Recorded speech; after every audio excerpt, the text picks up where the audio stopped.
quickly go across to Siddhant also. Siddhant, as Pallavi just highlighted the fact that the US President is already airborne. He's in fact departed for Vietnam. Before we look ahead to his Vietnam visit, let's also talk about how fruitful his India visit has been.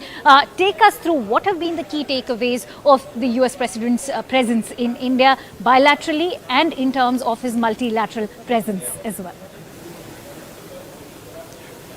Well, both ways, Akanksha, even bilaterally, he took bilateral meeting with Prime Minister Modi at 7 LKM, and perhaps there was a lengthy release which came from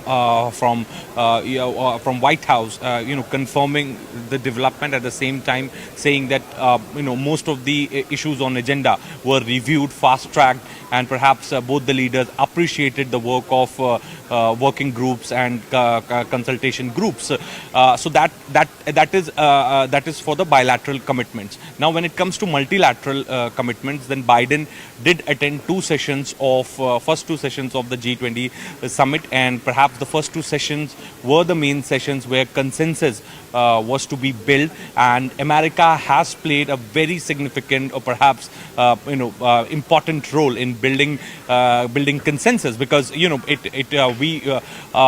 were getting this hint from Americans that Ukraine is going to be on the agenda. Perhaps Ukraine was on agenda, but the kind of language which has been used in the draft, it looks like that the G7 countries, including America, has taken a step back. They may say this, that they have given commitment for the grain initiative, Ukrainian grain, but since Ukraine is not satisfied with the language of the draft, then it is also a fact that the G7 nations have taken a step back. So by helping India to build consensus is also a positive role that America has played. But last and the most important one is sitting or perhaps sharing stage with Mohammed bin Salman. So this was long-standing, and perhaps a lot of people were expecting both leaders to come together.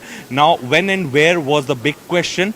How and when also, how was also the question, because none of these leaders were ready to ask for meeting from each other, and there is this sense and understanding that Biden doesn't like Salman and Salman doesn't like Biden. But this also happened in India, and perhaps that was that became start for US to again start re-engaging the countries from the Gulf, Saudi Arabia, UAE, those who have been USA's old alliance partners in the Gulf. So that is also kind of an achievement for American diplomacy, that Biden and Salman came together in a very neutral manner. Even the handshake also happened in presence of Prime Minister Modi. So the liberal liberal thoughts which Biden represents in America. So even they won't have problem if Biden is doing it in India. There has not been any bilateral engagement, but he did it. Absolutely. In fact, I'm also.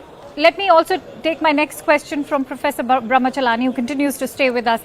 Professor, when we talk about Biden's visit, how fruitful has it been for Joe Biden himself, for a US that was looking to fill in that hole that's been left behind by the Chinese president and the Russian president? A lot of reports were already indicating how he wants to capitalize on that absence. Do you think he's managed to capitalize? Biden skipped the ASEAN summit that was held in Jakarta, Indonesia. Prime Minister Modi was present, but Biden decided to skip. So the G20 summit meeting in New Delhi became even more important for American diplomacy, because the G20 brings together world leaders. So Biden's presence in New Delhi was important, and he made full use of his presence in New Delhi by holding bilateral meetings with several other world leaders. He didn't have so many formal bilateral meetings as Modi had. Modi had more than 15 bilateral meetings on the margins of the G20 summit. Biden's interactions with other world leaders were quite informal. He didn't have any formal bilateral meeting other than with Prime Minister Modi. But he made full use of his stay in New Delhi to engage with a host of world leaders. The fact is that he had gone on a pilgrimage to Saudi Arabia in July last year, where he had detailed conversations with Crown Prince Salman. But now the fact that Saudi Arabia has been brought on board along with the UAE to help build this transportation corridor from But India to Professor, Europe. that is the what Middle East. catches my curiosity. Professor, I want to ask you, do you think India's sort of had a role to play in this new turn of relationship that we see between the US President and Crown Prince Mohammed bin Salman?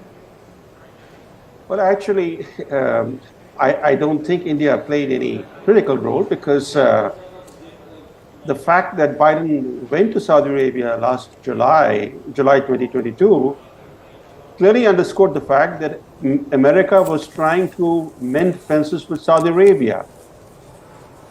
Going to Saudi Arabia last year, just after Biden had declared that the world faced a struggle between freedom and autocracy, that really brought a lot of criticism at home, because that showed Biden's hypocrisy, as critics charged that Biden was, was singing one line on the war in Ukraine, but trying to reach out and build a personal bond with the Crown Prince of Saudi Arabia, who was accused of being involved in a murder, in a gruesome murder. So, and today he's on his way to Vietnam, which is a communist-ruled country. Again, it undercuts Biden's message that the world is facing a struggle between freedom and autocracy. The fact is that when you divide the world between, in these two camps, you constrict your diplomatic options. Vietnam is a very critical country in the Indo-Pacific region. And if the US is to build a close partnership with Vietnam, it will help advance America's Indo-Pacific strategy. That is the reason why Biden is now on his way to Hanoi. But interestingly, his plane is overflying Myanmar right now. He's going from New Delhi to Vietnam through the Myanmar airspace. Myanmar is a country that Biden has imposed sanctions on, in fact, very heavy sanctions on Myanmar, which is a critical neighbor of India. By imposing severe sanctions on Myanmar, he has made a bad situation worse in Myanmar. He has created cross-border impacts, including in India. For example, the Manipur ethnic conflict has been exacerbated by the refugee influx from Myanmar. So here is an interesting thing that, he's going to communist-ruled Vietnam, overflying the airspace of a sanctions-hit Myanmar, clearly shows that his simplistic depiction of the world as, as a struggle between democracy and autocracy, that description of his of last year certainly doesn't hold water today. Absolutely.